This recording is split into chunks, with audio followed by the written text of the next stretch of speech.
किसी ने क्या गजब की दो लाइन कही है कि करता चल तू कर्म अपना, किसी की जिंदगी में मत झांक, अगर झांकना है तो तू बन जा एक चिंगारी और भड़का दे उनमें एक विश्वास की आग। हेलो दोस्तों, मैं प्रवीण ज्ञान डायरी में आप सभी का स्वागत है। दोस्तों, अगर मैं आपसे एक बात कहूँ कि क्या लकड़ी के अंदर आग होती है क्या, आप कहोगे बिल्कुल नहीं। अगर मैं पूछूं कि क्या पेपर के अंदर आग होती है क्या, कहोगे कैसे कैसे यार सवाल तुम पूछ रहे हो।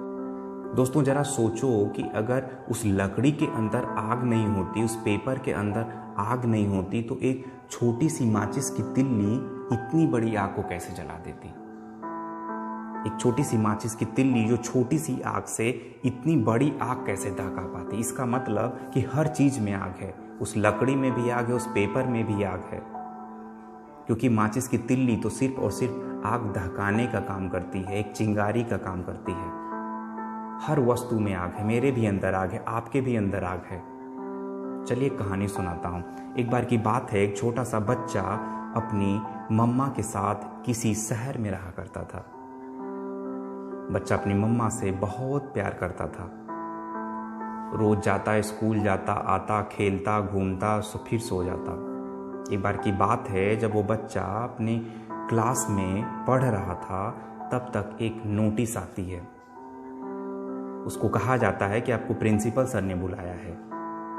बच्चा थोड़ा सा डर जाता है और क्लास ख़त्म होने के बाद प्रिंसिपल सर के पास जाता है। प्रिंसिपल सर के जाने के बाद प्रिंसिपल सर कहते हैं कि बेटा एक चिट्ठी है जो आप अपनी माँ को जाके दे देना। स्कूल ख़त्म होने के बाद वो बच्चा दौड़ते हुए अपने गेट से आता है, बैग फेंकता है। मम्मा मम्मा एक चिट्ठी है।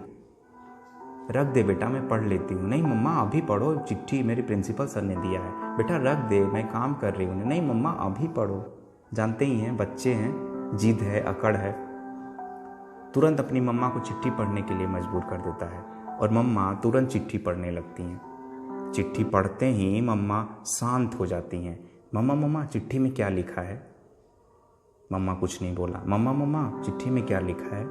मम्मा जानती हैं कि इसको बताना पड़ेगा। उन्होंने कहा कि बेटा इस चिट्ठी में लिखा है कि आपका बेटा बहुत ज़्यादा इंटेलिजेंट है, बहुत ज़्यादा टैलेंटेड है।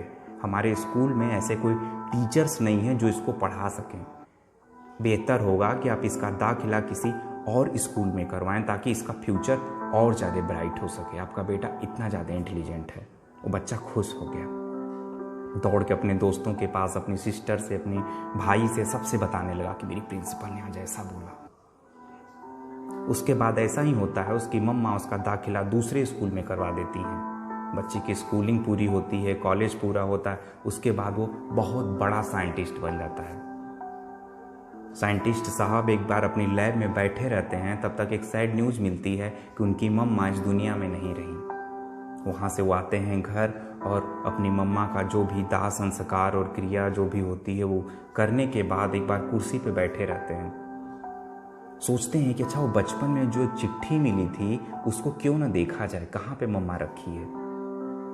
जगह जगह बॉक्स में, ड्रॉर में, अलमारी में, हर जगह देखना शुरू करते हैं कि चिट्ठी कहाँ पे रखी हुई है।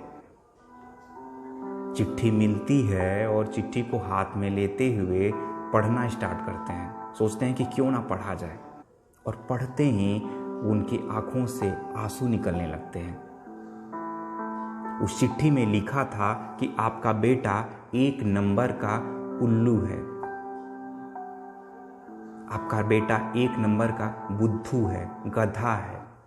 इसको हम इस स्कूल से निकाल रहे हैं। बेहतर ये होगा कि आप इसको घर पे ही पढ़ाएं। कोई भी स्कूल इसको एडमिशन नहीं दे पाएगा, और हम इसको भी अपने भी स्कूल से निकाल रहे हैं ताकि हमारे दूसरे बच्चे इसके साथ में रह के ना बुरे हो जाएं।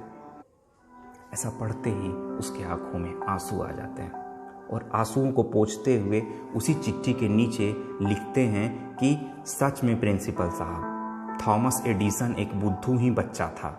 उसकी माँ के विश्वास ने, उसकी माँ के भरोसे ने आज उसको इतना बड़ा साइंटिस्ट बना दिया। तो दोस्तों, छोटी सी कहानी हमारे जीवन में यही प्रेरणा देती है कि हर इंसान के अंदर आग छिपी हुई है। उनके हुनर की आग, कोई न कोई विशेष योग्यताओं की आग, उनमें कोई न कोई ज़रूर क्वालिटी होती है, कोई ना कोई हुनर उनके अंदर ज़रूर छुपा हुआ होता है। सिर्फ और सिर्फ ज़रूरत होती है एक इंसान की जो उनके विश्वास की आग को जला सके। तो हमेशा अपनी ज़िंदगी में ऐसे इंसानों के साथ रहें जो आपके अंदर छुपी हुई योग्यताओं में एक माचिस की तिल्ली के जैसे दहकाने का काम करें, या खुद एक माचिस की तिल्ली बनिए ताकि दूसरों की योग्यताओं को दहका सकें। दोस्तों, जैसा कि आपका दोस्त कहता है कि चलो कुछ ऐसा कर लिया जाए कि जाने के बाद भी आपको हमेशा याद किया जाए। अगले हफ्ते मिलते हैं फिर से एक नई वीडियो के साथ। तब तक के लिए जय हिंद।